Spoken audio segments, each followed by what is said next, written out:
Well, welcome to Live in the Hive, the only place to be to get your theatre news, reviews, and fantastic interviews with cast and creatives. We're going to be here every week giving you the best that Greater Manchester Theatre has got in store. So on today's episode of Live in the Hive, we're going to have an interview with a wonderful actor called Paul Morel. Take a look at this. He is starring in King Lear, a one-man production at the Waterside Arts Centre. We've got some news coming up of Legally Blonde the musical coming to us in an am-dram way. Plus, in theatre news, we're going to be talking about the latest play on the block. Yes, Fatal Attraction. And those are the stars that have been cast in that iconic movie coming to the stage. But first up, we have got a cracking interview with you because this week sees Waitress the musical come to the Opera House in Manchester. And I managed to catch up with the wonderful Sandra Marvin from Emmerdale fame and also the West End. Now, she's starring as Becky in Waitress the musical, the tour of it. So I wanted to find out exactly what the show is about, what can we expect, and also a few nuggets from Sandra about her own take on musicals. Really privileged to get hold of you, Sandra. I know you've been up and down the country with Waitress, the musical, and you've got a week off, and we've grabbed you for Live in the Hive. How's the tour going? Oh, the tour's going so well, and it's just really amazing being able to go out to the regional theatres and, you know, show this amazing show to all the regional audiences, and people are loving it. They're finding it quite emotional and funny, and it's just lovely hearing back from everyone and seeing the audience's response after a year of there being no theatre, 18 months of no theatre. It's great. It's been a real crazy time, but coming back with a musical like this, and actually, you know, for people to see it on tour, this is a musical that, you know, just smashed Broadway, the West End, and to get this caliber is absolutely incredible. Oh, thank you. And there's a lot of the West End cast that are here with us as well. A couple of us, myself, Evie, and a few, obviously Lucy as well, and a few other people have all done it in the West End as well. So yeah, it's just such a brilliant show to come back and revisit. It's I found when I did it previously that I laughed so much. Like all the time I was laughing on stage, you know, as part of the character, but also as soon as I got off, because we became very much a family, and it's exactly the same again now. And the subject matter of the piece as well, it really takes you on a roller coaster, an emotional roller coaster. You know, one moment you're feeling quite emotional. This is what people say to us as well. You feel quite emotional. The next minute you're crying, but with tears of laughter. Because she goes on quite a journey, doesn't she? You know, the lead character has some ups and downs, and then she's got the support from her friends like yourself. You're playing Becky. Tell us a bit about how Becky comes into the show. So the main story is about Jenna, who is with her husband, who is actually abusive, and she becomes pregnant. So it's how she deals with what she does next with her pregnancy, and various other obstacles, which I won't spoil for you, that come in the way. Relationships and obstacles that come in the way. And she works at a diner, Joe's Diner, which is where myself, my character Becky, and Dawn, they both work there. And obviously, you know, when you work together, you become a little family unit, and they're all so different, and they've all got their own really different issues and problems, very relatable issues and problems, you know, each of the ladies, but they all come together to support each other, and become, you know, that other family unit that supports Jenna through what she has to face in her life. So yeah, but and there's some great songs along the way. I mean, they're incredible numbers that really stick with you after the show. Yeah, written by Grammy Award-winning Sarah Bareilles. Yeah, brilliant songs, really joyous songs, and really emotive songs. I think the one that Lucy sings at the end, "She Used to Be Mine." Oh, After she sang it, it stops the show. You know, it really gets you, doesn't it? it really does. She's, I mean, she's amazing anyway, but the show literally stops until the audience has stopped applauding because they're just so overcome with emotion. I think Well, as I well. saw a tweet Yeah, by Sarah, who obviously like wrote the music, and yeah. she had tweeted saying about you guys and going like you're her children, you know, like off they Oh, go on tour. I mean, that we're must be all the great, getting family. kind of a thumbs up from her. Yeah, we're all part of the Waitress family, and it really is a family. I think as well, though, I say that, but I can imagine a lot of shows are saying that at the moment, especially on the back of the pandemic. You know, it brings you closer to people, doesn't it? In life, it brings you closer to people. You want to look after each other. You want to know that that person's all right and be there for each other. So yeah, it's lovely to be part of the Waitress family again. I love the show so much, so much. It's funny because we'll all be at home now and we'll be like, no show tonight, is there? No, missing you. We'll probably miss each other when we're off from work. Oh, you'll soon be back together, and that's what we can't wait for, because you're coming to Manchester, you're coming to the Opera House, and that in itself is exciting for us Manchester audiences. You know, do you love our audiences? I think we're some of the best ones. Yes, absolutely. I think the Manchester audiences are really supportive of live theatre, live music. So yeah, and also people really get behind these characters because you tend to find that there's something about each of them characteristic wise that you really relate to, you know, like Dawn when she's singing about being single and putting herself out there as well, and my character's situation, which I won't give away again because there's a lot of twists and turns, aren't there? Aren't there? So yeah, I'm really excited. I know as a cast we're in Manchester for 2 weeks, and as a cast we're so excited, and we're, you know, there's lots of WhatsApp groups where we're like, you know, what are we doing, who's doing this activity, who's doing that. Everyone's planning little things that we're going to go out to because we're really excited to be up in Manchester and be with them. Well, I've got to say, are some of your like former castmates from Emmerdale going to come down? Because it's only just down the road, and yes, you spent quite a long time in Emmerdale, didn't you, as Jessie? yeah, so. Most of them came in Leeds. Most of my friends came in Leeds. Oh, they're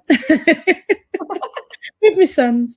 Yeah, most of my friends came in Leeds, and a few more are going to come in Manchester as well. So yeah, that's fantastic. So you've got a good old crowd in, which is fab. But do you know what? I have to say, your musicals, you have played some of the most iconic parts in musicals. You played Mama Morton in Chicago, Motormouth Maybelle in Hairspray. You know, I could list a long list, Sandra, of the musicals that you've done. Is there any after doing Waitress that you think, I've got my eye on that one? That's another one that I want to do. I want to tick off. I'm so grateful for the roles that I've done. I've loved exploring all these different characters, all these fabulous women, or normally strong women, that each time I've played the character, or I've learned something more about myself through playing them. I've loved it so much. I feel really privileged and honoured to be able to have played those roles. There's a couple more, and one more that I might get the opportunity to play soon. So I'm keeping my fingers. You're not giving anything away, Sandra. I can't. Oh, I'm excited. I'm feeling very excited now, thinking that this is going to actually happen. So you're going to have to keep me posted.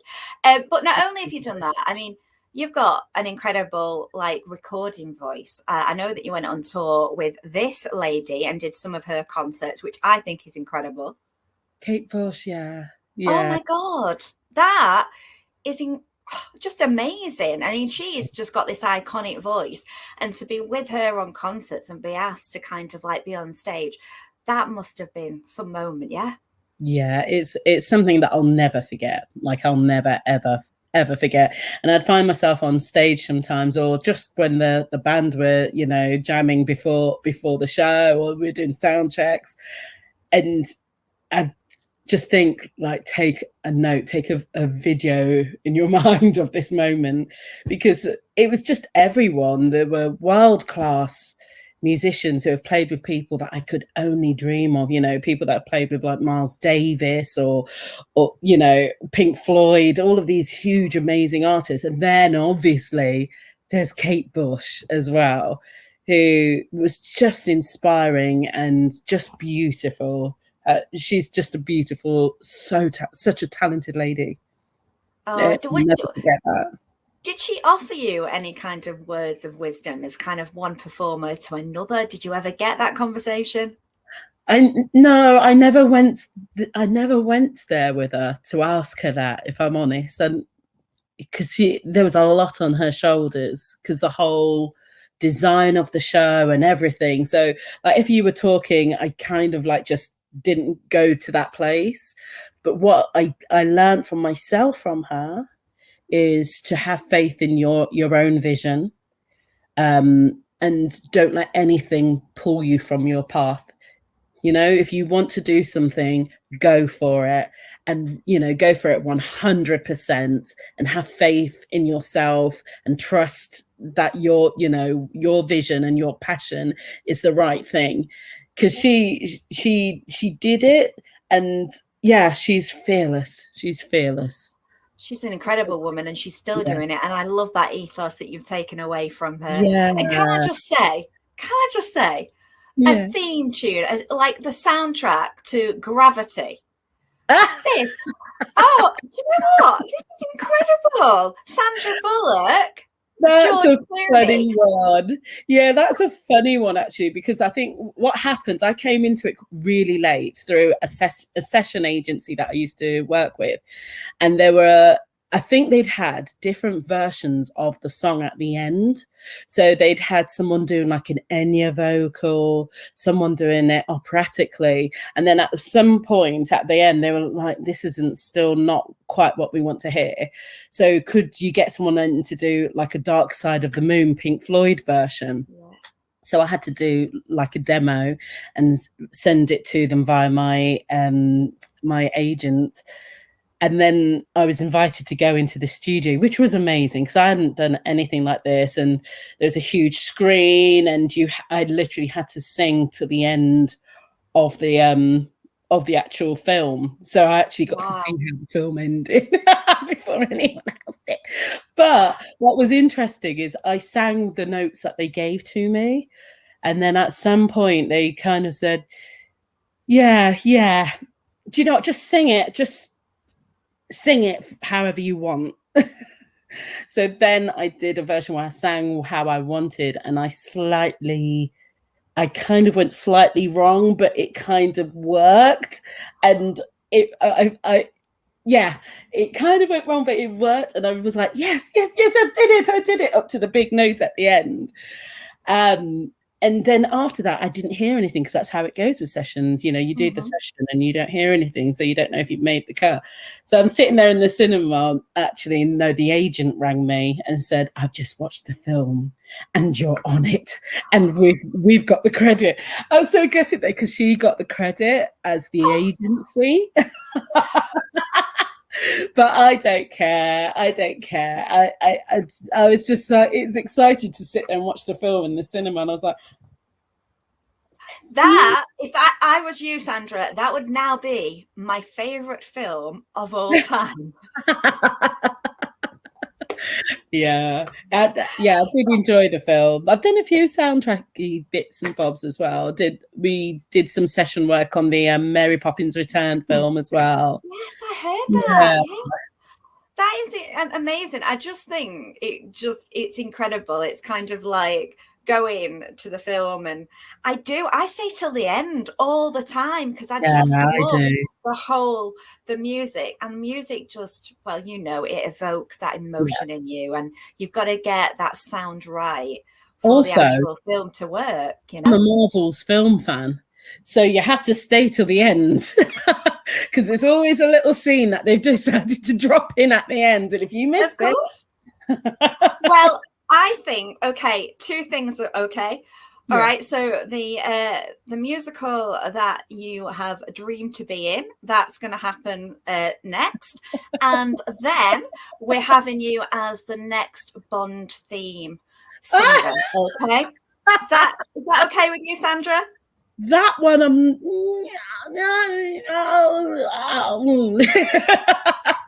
It's happening.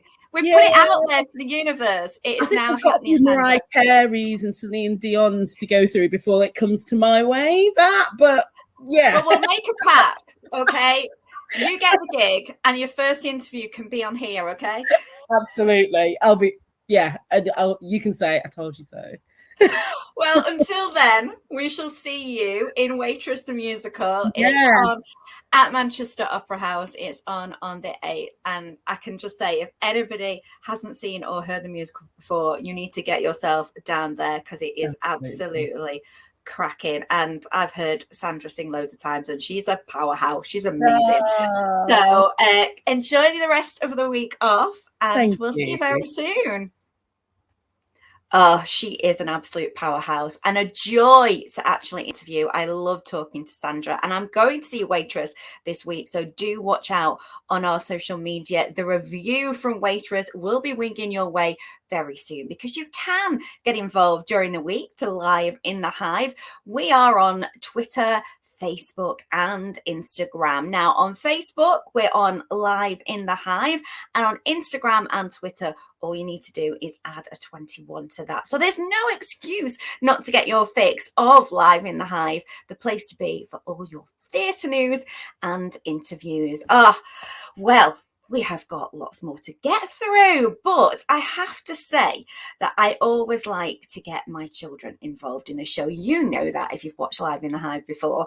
And Daisy, bless her, she has got a great new feature that I think you are gonna love, especially if you're really into your musical theatre. Now, it's time for her to take the lead and quiz you guys on your musical lyrics. We've got a new feature, Guess the Musical Lyric. Take it away, Daisy. Hello and welcome to Guess the Musical Lyric with me, Daisy Eagleton. Are you ready? Let's begin. Baby, it's time to think. Better beware. Be canny and careful. Baby, you are on the brink. So what do you think? Do you think you know what that musical lyric is? What is the song? What is the musical itself? We'll be finding out later on in the show. And later on in the show, we have got an exclusive performance from Lucy Jones, who Sandra was talking about, who stars in Waitress the Musical. And remember, Sandra mentioned the song at the end, which really is emotional. She used to be mine. We're going to be playing that out of the show, so don't forget to watch that. It's going to be unmissable.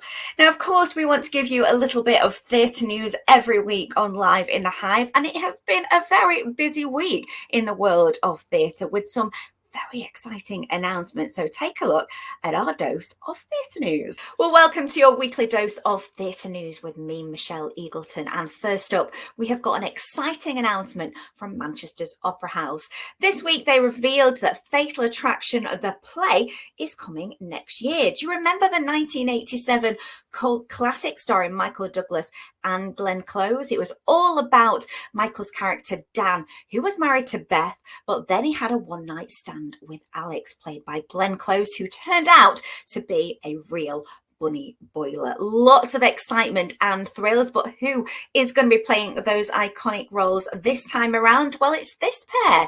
Kim Marsh and Oliver Farnworth, former Coronation Street stars, are taken to the stage. And let's take a quick peek behind the scenes and see what it's all about.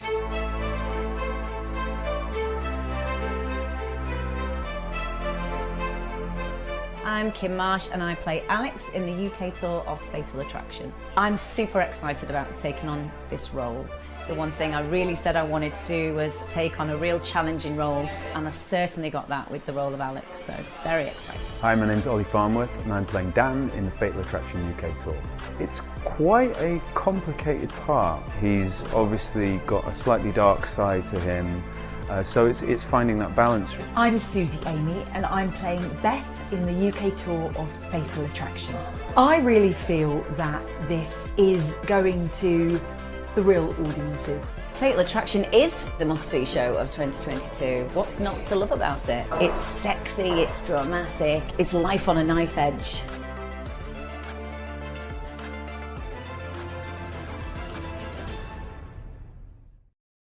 It's definitely on a knife edge, and it comes to the Opera House February the 21st to the 26th. That is definitely one to watch out for next year. Now, if you are a fan of musicals and fancy treading the boards yourself, then you can't go wrong by getting in touch with Hope Mill Theatre, because this week they announced that they are forming their own amateur dramatic society, and they're having auditions for their very first musical, which is going to land in April next year. Now, auditions are on the 14th of November, but you do have to be over the age of 16 to take part in those auditions. And if you are interested, all you need to do is email them on that email below. So try your hand at Legally Blonde. It is a fantastic musical, and Hope Mill is a fantastic theatre. So lots of exciting things to come their way. Good luck if you are auditioning. And that's it from me. Yes, and we have got more theatre news that I will be bringing you each and every week. But now we have been talking this week to an incredible man. Now, he has been in a production called King Lear, a one-man production. It's been touring the UK, and it gets to come to good old Greater Manchester next week for one night only. I managed to catch up with Paul earlier this week and find out just what we can expect. Now, I've got one man with me today, and one man he's got to get used to. He is doing a production of King Lear like no other. Welcome to Live in the Hive, Paul.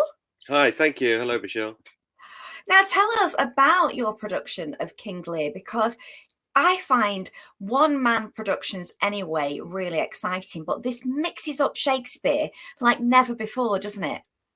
Yeah, well, it's the concept is that the fool, King Lear's fool, is presenting Shakespeare to you. So it's a bit like you're being chatted to by a guy in a bar who's telling you the story, William Shakespeare's King Lear, and it's his version of it. So that's something that I've never seen done before, because Shakespeare is mixed up a lot. At the minute we've got in the West End and Juliet, which takes Romeo and Juliet to a different level. Why did you want to focus on the fool? I felt the fool was our way in. He's if you like, he's the kind of the liaison between the audience and Shakespeare's Lear. He's telling you the story. And interestingly, the fool and Lear have this kind of relationship throughout the play, but a lot of the fool's dialogue in the play has actually become quite dated, and it's quite hard to understand what he was saying. So for me to take him, he's the one character who speaks in directly to the audience. Everybody else speaks in the Shakespeare prose, it's all. And so in a sense, the fool is our kind of explanation. He's there to tell you where we are, what's happening. He's telling you the story. And it is a very tragic story, Lear, isn't it? I find it one of the most dramatic of Shakespeare's productions.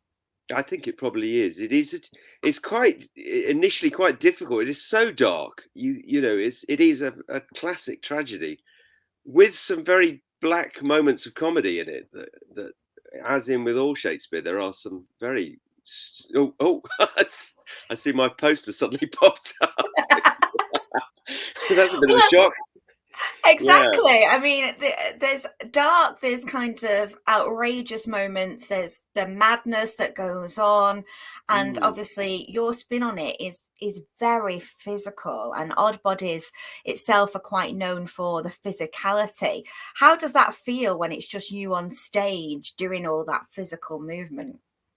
Well, our approach has always been kind of very character driven, so that it may be the fool presenting the story, but it is also the fool adopting these different characters: Goneril, Regan, Cordelia. So he's got female characters to play. He's got Lear. So physically, that's my kind of approach, is to just adopt, to inhabit the character, to be in that character.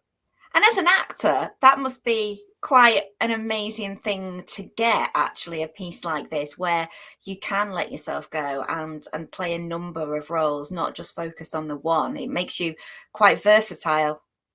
Yeah, I mean, it in a sense, it's crazily challenging, but it's also incredibly rewarding, because you're presenting the entire story.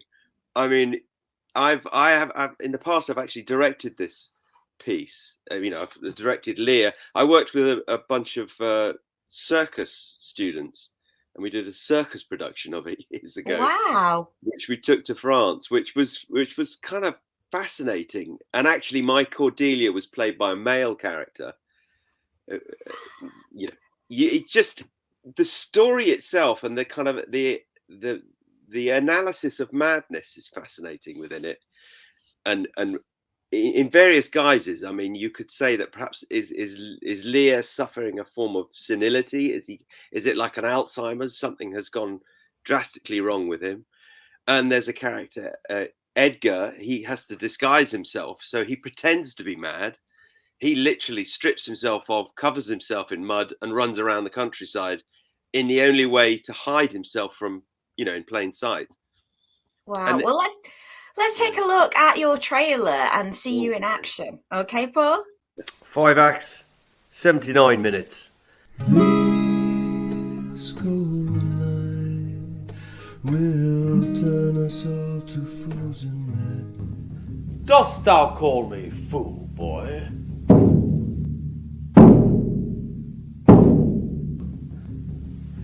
All thy other titles thou hast given away.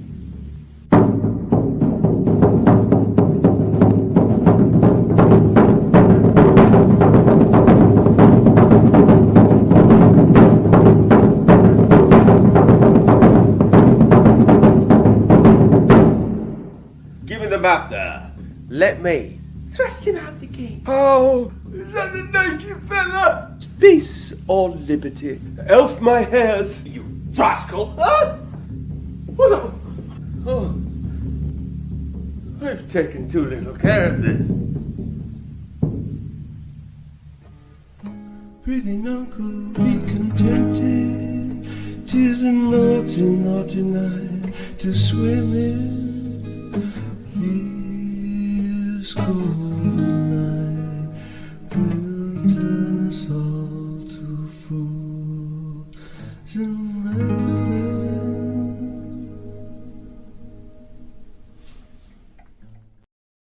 Ah, Cool. wow. You know what? That's just so great. It just makes it come alive. And it's so stripped back, Paul. Yeah. There's no set there. It's just No. you and a number of props that we saw there. Yeah.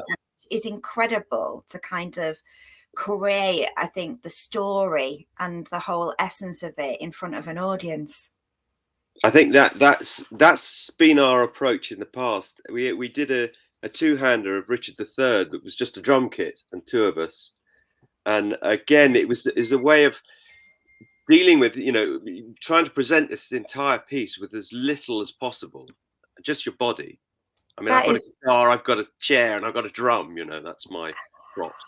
Oh my God. I mean, and it's taking it back to, I suppose, the days of Shakespeare itself. We didn't have those, incredible sets back then. It was literally kind of like, they rock up, they perform it. Yeah. Yeah. Apparently, the first few productions of Lear would have been literally that. Maybe some changes of hats. Lear would have worn a crown, and ending up with a bald head and then a crown of flowers, just to sort of indicate what was happening. But the audience would go with it, you know, and understand that that's what they were watching. Now, you first premiered this at Brighton, at the Fringe in Brighton, and then, of course, COVID happened and that kind of had a break. Have you got any kind of, you know, plans to take this further, you know, on tours and fringes? Because I know you're at the Waterside, which is just one night only, and I it know. feels like we should have you on more, Paul. Well, I just don't know what is going to happen. Honestly, I did quite a bit of sort of extensive touring just before the whole lockdown, and I was just going to head off to Holland. I had a gig out there that didn't happen, and then it just gradually collapsed. And you know, our administrator tried to sell it. I think this is the third time round, you know, and theatres have gone bust. People have called up. We've had bookings, and they've said, "Sorry, we're just not opening again," or we're opening, but you know, we can't do any of your publicity because we haven't got any money. So some places that have survived, we're still, you know, and in the meantime, we've had to sell this 3 times. So it's tough, and I kind of slightly despair because people are still scared as well. That is the trouble. People are still a bit worried about going out. I mean, they'll do certain things, won't they? At the moment, people will go to pubs and go to music, but somehow theatre's still worrying them, I suppose. Well, I have been to theatre quite a lot. I have loved the return of it. For me, there is nothing like a live performance. And like I say, something like this, which is so energetic, it really has switched it up, is something that does need to be seen, not just for people who kind of love the play itself, but, you know, students as well. You know, I think it gives them a fresh perspective on Shakespeare. So we are looking forward to it. We shall be there on the 11th of November. You're there for one night only, and as you say, you're taking it out and about as and when then, Paul. But thank you so much for chatting to us. And also Oddbodies itself, is there going to be some more productions in the pipeline there? Well, there's film work. That's all I can say at the moment, but I don't know. I mean, I love to perform in front of people, and I think it's really important. I did a school on Tuesday, and you know, there was some sixth formers who were studying the play, and they came out saying that, you know, they understood it for the first time, so that's good. But, that is brilliant, absolutely. And honestly, I think anybody who does a one-person production is very brave, because if you ever forget your lines, it's just you on the stage. Have you done that ever, Paul? Well, you know, the fool can do what he likes, really. Well, exactly. You can kind of do it as and when, and just kind of make a joke of it, I suppose. Yeah, make a joke of it, and hopefully it comes back to you, and it usually does. It's in there. Once you put it in there, it's somewhere there. It's just kind of getting it back out again, you know. Oh, brilliant. Well, good luck next week. We, as I say, will be watching, and keep in touch, and I hope to have you back on the Hive soon. What a fantastic production that sounds like. Really, really amazing. If you get to see that, you are definitely in for a treat.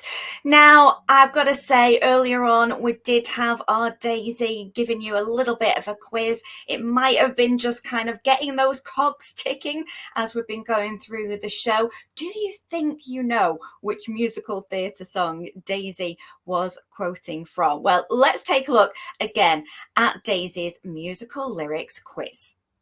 Hello and welcome to Guess the Musical Lyric with me, Daisy Eagleton. Are you ready? Let's begin. Baby, it's time to think. Better beware. Be canny and careful. Baby, you are on the brink. Do you think you've got it? Well, if you're wondering what musical that is from and what the song is, then the wait is over, because here is Daisy with the big reveal. Did you guess right? It's I Am 16 going on 17 from The Sound of Music.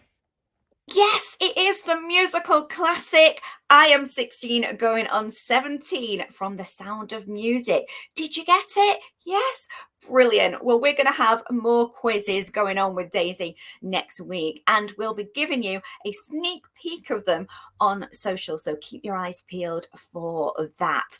I've had a great show. I don't know about you, but we've had a brilliant time speaking to the wonderful Sandra Marvin, the amazing Paul Morel. We've had some theatre news. We've had our very own Daisy, and we're going to wrap it all up today with a lovely performance from Lucy Jones. She's the star of Waitress the musical, which is on next week for 2 weeks at the Opera House in Manchester. She's leaving us with this amazing emotional song, She Used to Be Mine. Enjoy. See you next week.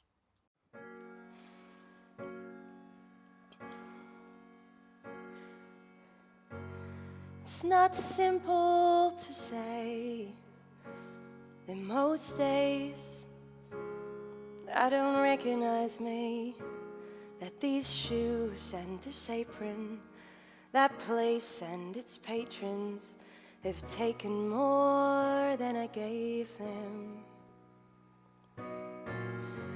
It's not easy to know I'm not anything like I used to be, although it's true I was never attention's sweet center.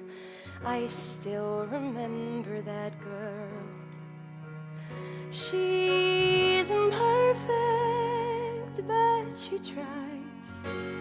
She is good, but she lies. She is hard on herself. She is broken and won't ask for help. She is messy, but she's kind.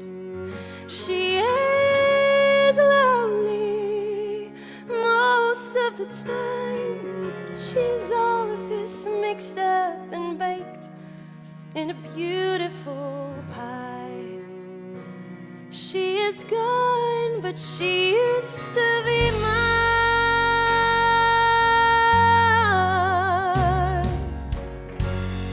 And it's not what I asked for.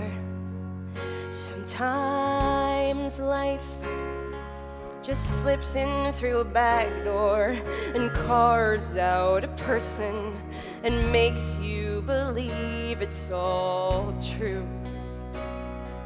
And now I've got you. You're not what I asked for. If I'm honest, I know I would give it all back for the chance to start over and rewrite an ending or two for that girl that I knew was reckless just enough, who gets hurt but who learns how to toughen up when she's bruised and gets used by a man who can't love. And then she'll get stuck and be scared of the life that's inside her, growing stronger each day till it finally reminds her to fight just a little to bring back the fire in her eyes that's been gone, but it used to be mine.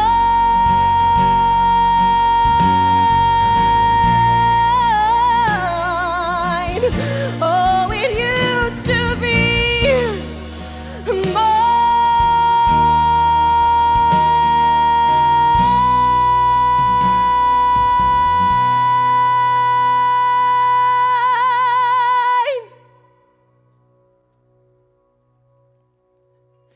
She is messy,